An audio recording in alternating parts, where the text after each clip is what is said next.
চায়নার time square kind of. এই যে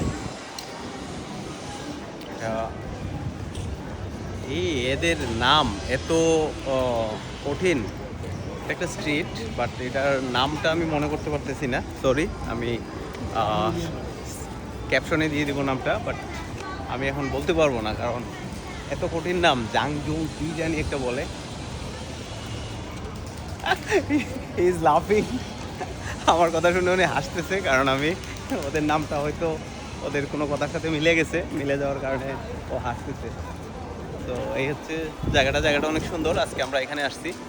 এখানে মোটামুটি শপিংয়ের ভালো জায়গা। না, আমি অলরেডি একটা নিয়ে নিছি টি শার্ট। এখন দেখি এদিকে ঘুরে ঘুরে কি দেখা যায়। তবে ব্যাগের কালেকশন অনেক জোস। প্রাইস মোটামুটি আমাদের সিমিলার, বাট কোয়ালিটি মাথা নষ্ট কোয়ালিটি। আমাদের বসুন্ধরা এদিকে যে কোয়ালিটিগুলো পাওয়া যায় এই কোয়ালিটির, কিন্তু আপনি দাম পাবেন গুলিস্তানের। ঠিক আছে, তো বুঝতেই পারতেছেন ওই দামে আপনি কি কোয়ালিটিটা পাচ্ছেন। তো চায়নাতে যারা আসবেন এই জায়গাটা মাস্ট ভিজিট শপিংয়ের জন্য। এই যে ওই দিকটা পুরোটাই শপিংয়ের জন্য সবাই যাচ্ছে।